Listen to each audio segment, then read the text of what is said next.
नमस्कार मैम, बहुत बढ़िया मैम।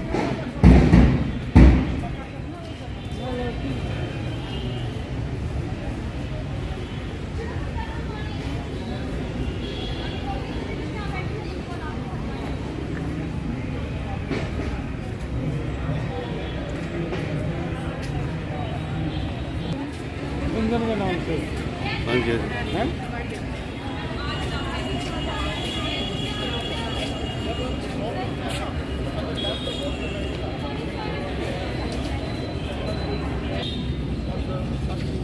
Welcome sir. ठीक है जी, बहुत बढ़िया।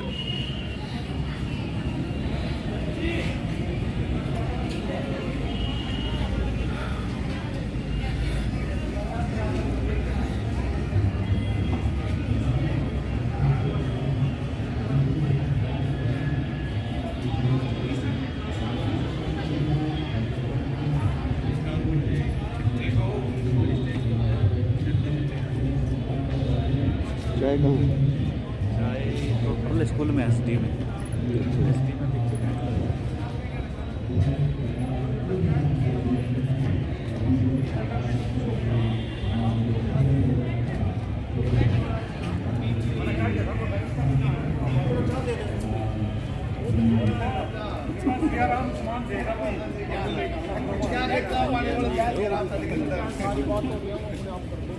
मेरी फोटो नहीं आई फंसेगा।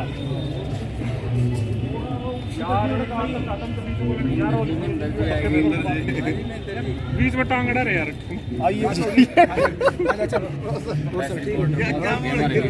ये हमारी फर्स्ट एड की टीम मुस्तैद है कि किसी को कोई प्रकार की दुर्घटना ना हो। हर प्रकार से किसी प्रकार का एक वो रख लो आप सैनिटाइजर मास्क बहुत जो जिसको ये लाए थे ना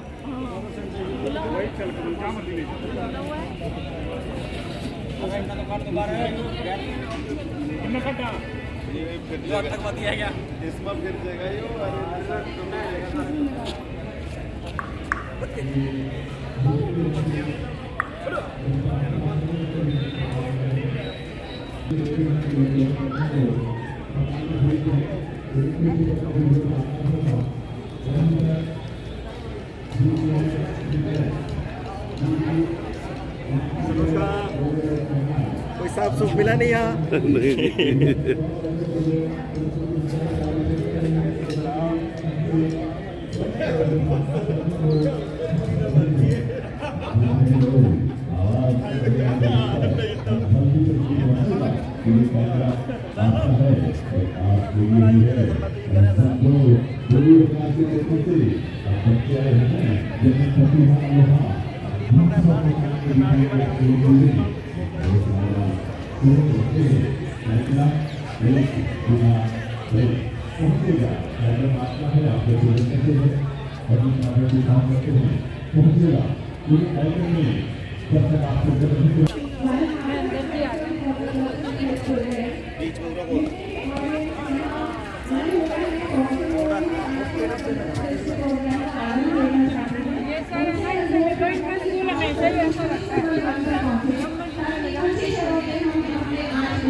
मैडम जी एक मिनट आओ, आप आओ मेरे साथ, कमाल लग जाओ अपना काम ना कर आओ।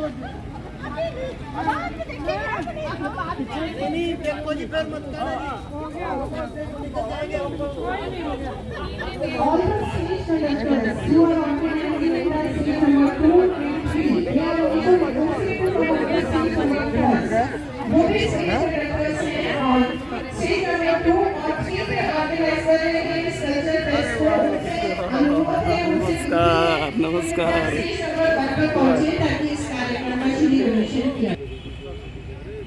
आगे मेरी फोटो। हाँ हाँ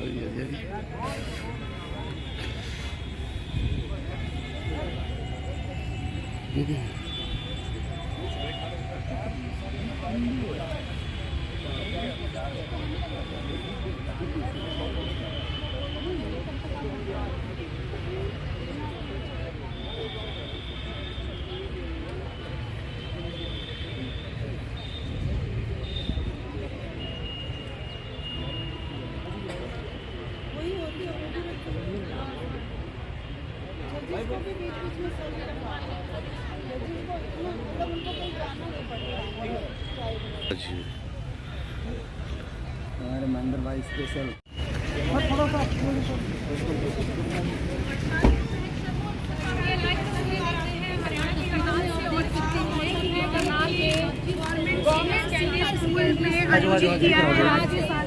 कार्यक्रम का आप देख सकते हैं।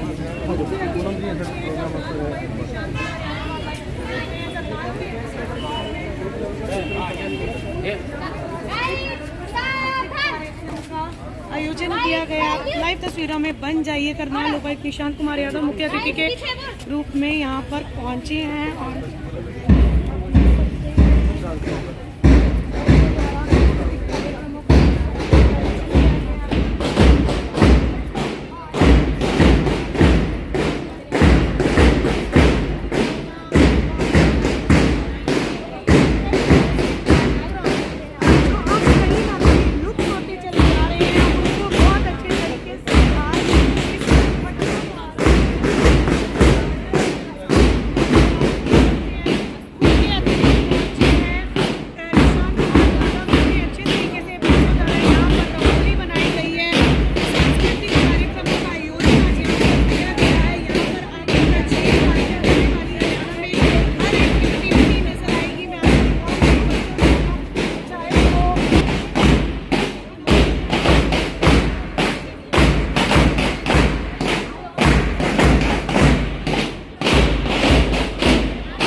The Vedic land of Haryana.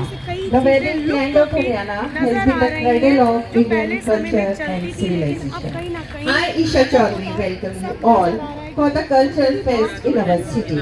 My heartiest welcome to today's Honorable Chief Guest, Deputy Commissioner Karnal, Shri Nishant Kumar Yadav ji, respective DO Sir, Rajpal Sir, and Honorable DWO Sir, Dotash Verma ji, under whose guidance this event is organized. I welcome all the respected judges, teaching staff, students participating in this event. जैसा कि आप सभी जानते हैं, आज के समारोह का विधिवत आगाज करने के बीच में हमारे मुख्य अतिथि में आ चुके हैं। सदा से ही इस धरा पर प्रत्येक कालखंड में, प्रत्येक संस्कृति में ईश्वर के ऐसे फरिश्ते आए हुए होते हैं जिनके अभिनव एवं रचनात्मक कार्यों से समाज को, संस्कृति को सदा ही दिशा और दशा मिलती आई है। ऐसे ही चंद फरिश्तों में सर हैं। मैं बहुत ज्यादा कुछ न कहते हुए आज के मुख्य अतिथि महोदय को और हमारी संस्कृति में जो दीप है, जो दिया है, जो रोशनी है, वो उम्मीद का, वो शुभता का प्रतीक है। तो उसी के साथ आज इस कार्यक्रम का आगाज होते हुए और हमारे माननीय उपायुक्त महोदय के यहाँ करनाल में आते ही एक तरह से नए तरह के समय का आगाज हो चुका था। और वो कोरोना का इतना मुश्किल वक्त रहा हो, चाहे उसके बाद के तमाम स्थितियां रही हो, तो जिस तरह से उन्हें लोगों के बीच में जाकर लोगों को संभाला है, वह अनुकरणीय है। और इसीलिए हरियाणा सरकार भी बार बार फिर उनकी पीठ थपथपाती है और कहती है कि कोई अफसर हो तो इस तरह का हो। तो हमारा जो करनाल है वो कई मायनों में अपने आप को धनभागी मान सकता है। तो उसमें से एक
जिला करनाल के उपायुक्त महोदय, मेरे साथी डीईओ साहब राजपाल जी, साथी प्रधानाचार्य डाइट रविंद्र जी, मुख्यालय से आए हुए प्रोग्राम अफसर पूनम जी, निर्णायक मंडल के सभी सदस्यगण, सभी डिप्टी डीईओ, सभी बाहर के जिलों से आए हुए सभी मेरे सम्मानित अध्यापक साथी और प्यारे प्यारे बच्चों, लगभग 2 वर्ष के पश्चात हम ये आज का कार्यक्रम आप लोगों के सामने हमारी पूरी टीम के साथ प्रस्तुत कर रहे हैं। और ये जिला करनाल के लिए बहुत ही गौरव का विषय है कि आदरणीय उपायुक्त महोदय के मार्गदर्शन में और इनके नेतृत्व में मुख्यालय ने हमारे अंदर एक आस्था प्रस्तुत की है और हमारे को लगातार दूसरी बार करनाल को मेजबानी प्रस्तुत की है, मेजबानी बनने का मौका दिया है। मैं आदरणीय उपायुक्त महोदय का बहुत आभारी हूं पूरे के पूरे जिले के शिक्षा विभाग की तरफ से, और कि उन्होंने बहुत ही बिजी शेड्यूल आज इनका है। अभी थोड़ी देर में इनकी वीडियो कॉन्फ्रेंस स्टार्ट हो जाएगी, लेकिन ये कह रहे हैं कि हम 5-10 मिनट 15 मिनट और फालतू आप लोगों के साथ लगा देंगे। आप सभी लोगों का यहाँ पर स्वागत है। आदरणीय उपायुक्त महोदय का मैं पुनः आभार व्यक्त करता हूँ और इनका स्वागत करता हूँ इस कार्यक्रम में आने के लिए। धन्यवाद। जय हिंद।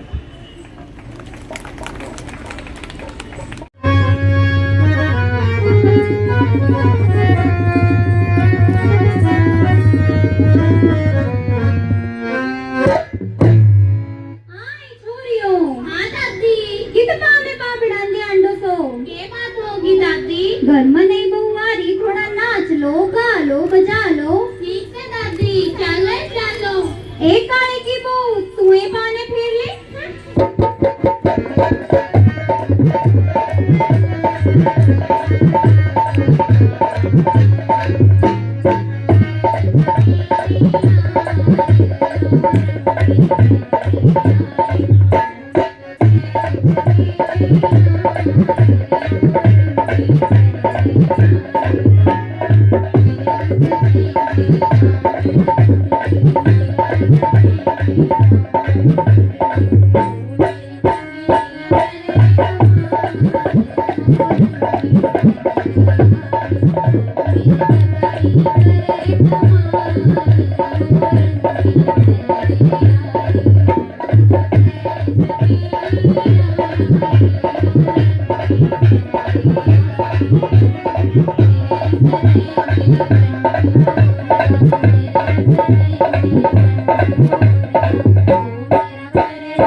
जी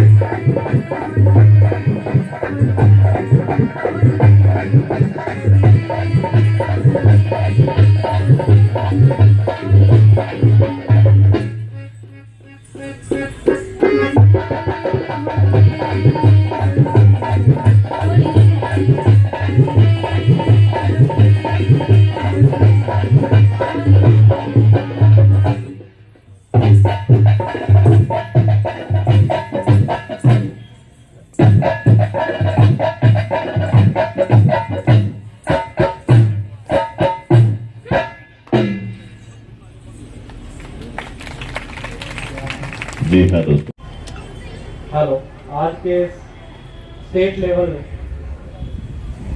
कल्चरल कंपटीशन प्रोग्राम में सबसे पहले तो मुझे मुख्य अतिथि के रूप में आमंत्रित करने के लिए मैं हमारे जो शिक्षा विभाग के अधिकारीगण हैं, डीओ साहब, बीडब्ल्यूओ साहब और प्रिंसिपल डाइट, सभी हमारे डिप्टी डीओ साहिबान, हेडक्वार्टर से हमारे शिक्षा विभाग के आए सभी अधिकारीगण, सबका धन्यवाद करता हूं। और करनाल में आने पर 22 के 22 जिलों की टीमें, जो मुझे बताया गया है कि 3 दिन के लिए अलग अलग कॉम्पिटिशन्स के लिए यहाँ पे आए हैं। और 2 कैटेगरीज हैं, 6 से 8 स्टैंडर्ड की एक कैटेगरी है, 9th to 12th दूसरी कैटेगरी है। सभी बच्चों का स्वागत भी करता हूँ। मैं उम्मीद करता हूँ कि ये जो कॉम्पिटिशन्स हैं निश्चित रूप से बच्चों के सर्वांगीण विकास के लिए, जिसको हम कहते हैं कि मल्टी फैसेटेड डेवलपमेंट, सभी की सभी जो विधाएं हैं इसमें हमारा विकास हो, ऐसा मेरा मानना है, बच्चों की मदद करेंगे। आजकल आमतौर पे ये प्रथा देखी जाती है, ट्रेंड देखा जाता है कि जो हमारी स्कूलिंग है वो सिर्फ और सिर्फ पढ़ाई तक सीमित रह गई है। जब से जितने भी नौकरियां हैं, एडमिशन्स हैं, कंपटीशन बेस हुए हैं, चाहे वो IITs NITs में इंजीनियरिंग का एडमिशन है, मेडिकल कॉलेजेस का एडमिशन है, 12वीं के बाद एक एग्जाम लिया जाता है और उसके बाद एडमिशन मिलता है। जब से कंपटीशन शुरू हुए हैं तब से कहीं ना कहीं हमारे बच्चों की जो सर्वांगीण विकास है उस पर असर पड़ा है। हम बहुत ज़्यादा पढ़ाई तक सीमित रह गए हैं, हमारी पूरी की पूरी स्कूलिंग। पहले ऐसा नहीं होता था। पहले अगर आप इतिहास में देखेंगे, जो बच्चे बच्चियां पढ़ते थे स्कूल में, तो पढ़ाई के साथ साथ उनको जैसे विभिन्न लैंग्वेजेस सिखाना, अलग अलग भाषाएं सिखाई जाती थी। आप किसी भी स्कॉलर के बारे में पढ़िए, आपको पढ़ने को मिलेगा कि वो इतनी सारी भाषाओं के ज्ञाता थे। उनको संगीत सिखाया जाता था, सिलाई कढ़ाई बुनाई, बाकी और जितनी भी स्किल्स हैं, कौशल हैं, वो सिखाए जाते थे और ये स्कूलिंग का ही हिस्सा हुआ करता था। धीरे धीरे स्कूलिंग की प्रथा में परिवर्तन आया और आज जो हम देखते हैं कि सिर्फ जिसको कहते हैं कि गलाकाट प्रतिस्पर्धा वाला समय है, किताबें पढ़ करके, याद करके, रट करके किस तरीके से कंपटीशन में पास होया जाए, इस तरीके की हमारी स्कूलिंग हो गई है। और उसका नुकसान ये हुआ है कि बच्चों में कहीं ना कहीं उनकी जो पर्सनैलिटी डेवलपमेंट है, व्यक्तित्व का जो विकास है, वो जो स्कूल की जिम्मेदारी हुआ करती थी, वो बाधित हो गया है। शिक्षा को हम अपने आचरण में कहीं ना कहीं नहीं ढाल पा रहे हैं, उसको part of the life, part of the personality नहीं बना पा रहे हैं। एक छोटा सा मैं उदाहरण आपको देता हूँ, आप में से काफी लोगों ने सुना भी होगा कि जब ये बात सब है लगभग जिस समय महाभारत का समय था उससे जस्ट पहले की, पांडव और कौरव जो राजकुमार थे वो गुरुकुल में शिक्षा लेते थे द्रोणाचार्य से, और महलों से अपने घर से दूर रहते थे और नॉर्मल सा साधारण सा जीवन गुरुकुल में बिताते थे। दिन भर शिक्षा ग्रहण करना, गुरुकुल के बाकी काम करने और साधारण लोगों के जैसा जीवन बिताते थे। और आचार्य द्रोण जो है वो काफी काबिल शिक्षक माने जाते थे, वो उन बच्चों को शिक्षा देते थे।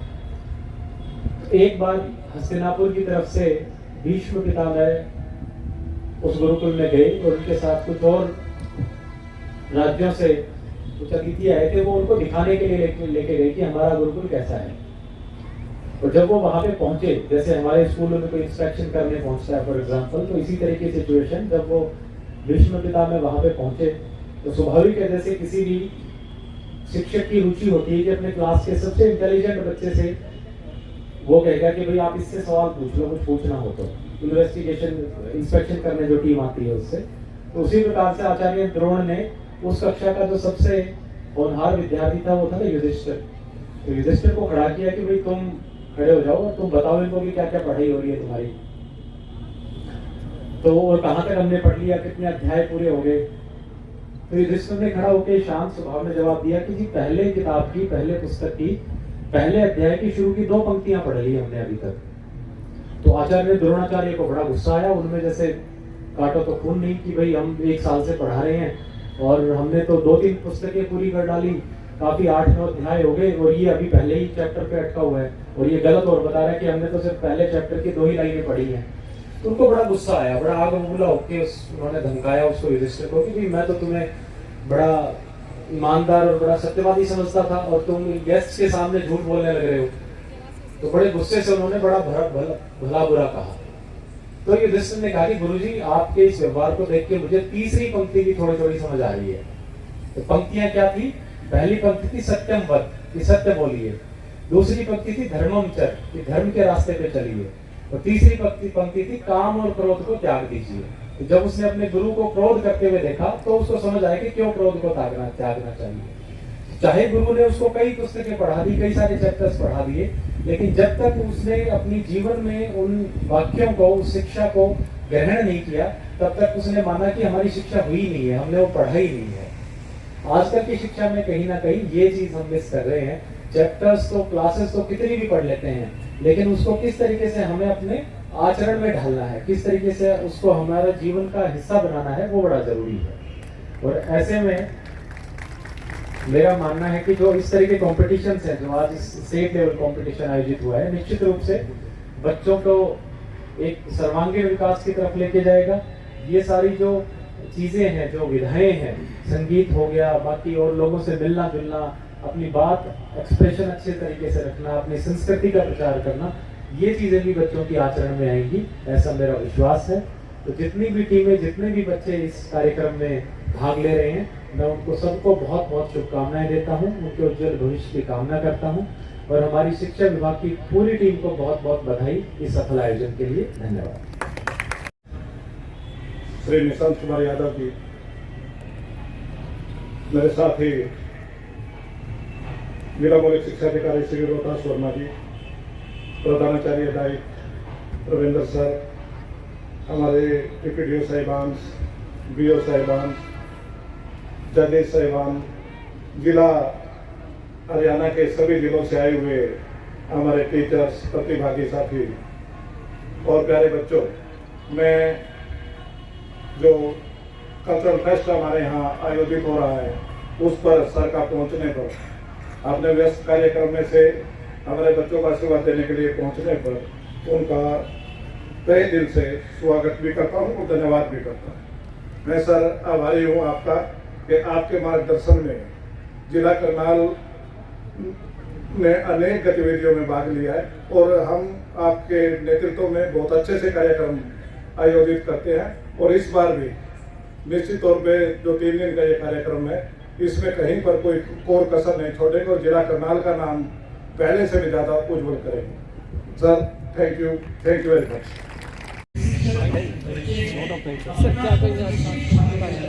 आयोजन किया गया आज बड़ा भव्य और अच्छा सांस्कृतिक कार्यक्रम आयोजित किया गया है। सारे 22 जिलों की टीमें यहाँ पे आई हैं। सभी बच्चों को मेरी तरफ से बहुत बहुत शुभकामनाएं और पूरे शिक्षा विभाग को साधुवाद की इतना अच्छा प्रोग्राम उन्होंने आयोजित किया। आपको एक रागनी के माध्यम से बताना चाहता हूँ।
ईसा देखना चाहूं रे मैं अपने हरियाणे ने ईसा देखना चाहूं रे मैं अपने हरियाणे ने ईसा देखना चाहूं नफरत हो जा खत्म जो कर दे प्यार देखना चाहूं रे नफरत हो जा खत्म जो कर दे प्यार देखना चाहूं रे अपने हरियाणे ने ईसा देखना चाहूं रे मैं अपने हरियाणे ने ईसा देखना चाहूं रे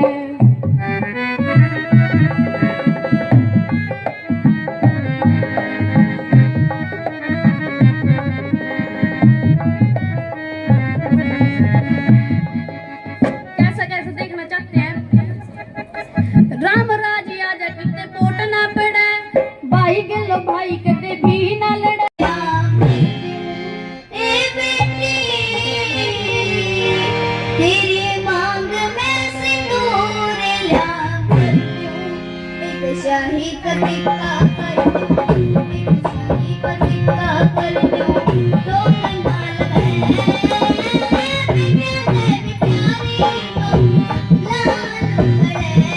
आजा बंगना में मांगना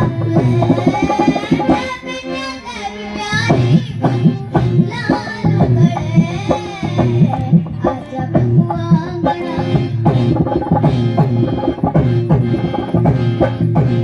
प्यारी गोरी रंग महल प्यारी गोरी रंग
बहुत सुंदर प्रस्तुति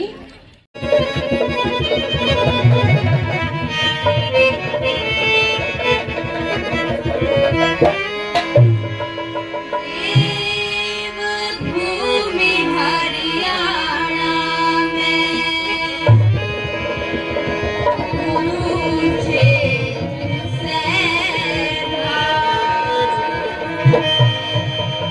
श्री कृष्ण जी ने आकर के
छण छण बाजे ताड़ी जणो बिजली रे। ये फर्स्ट ही है, ये फर्स्ट अंतरा है। अच्छा घूंघरू टूट जाओगा। अच्छा तेरी पतली कमर पे मटका भारी फूट जावेगा, कमर पे मटका भारी फूट जावेगा। तेरी पतली कमर पे मटका भारी फूट जावेगा। थोड़ी हलवे हलवे चाल घुंघरू टूट जावेगा। थोड़ी हलवे हलवे चाल घुंघरू टूट जावेगा। घुंघरू टूट जावेगा।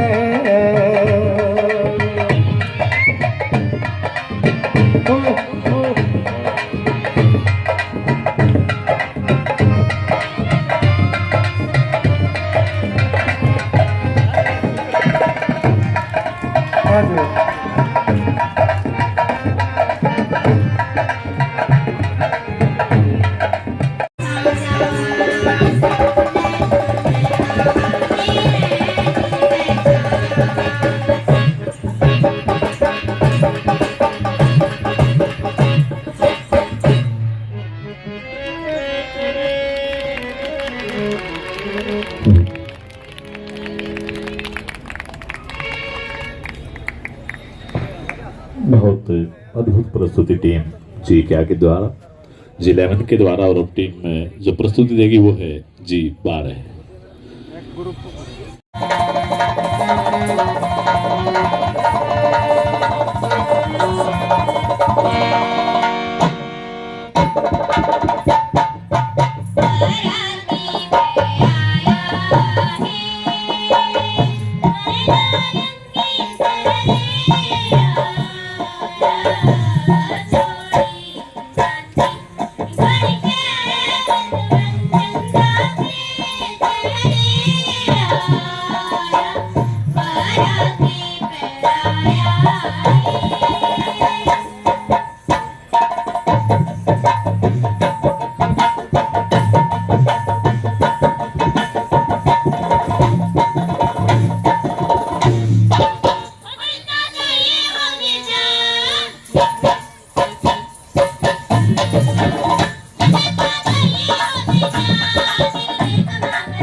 चलिया